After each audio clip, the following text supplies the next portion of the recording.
In front of me is MOTOROLA Moto G52, and let me show you how to change keyboard dictionary on this device.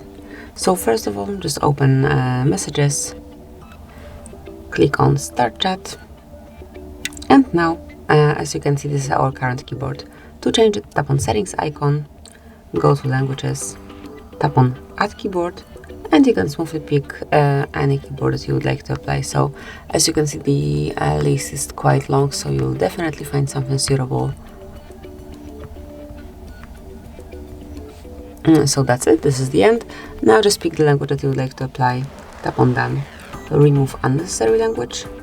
Obviously you can leave 2 languages if you want to, and then switch between them by tapping on space. But this is it, this is how you can change keyboard dictionary. So that would be all. Thank you for watching. Please subscribe our channel and leave the thumbs up.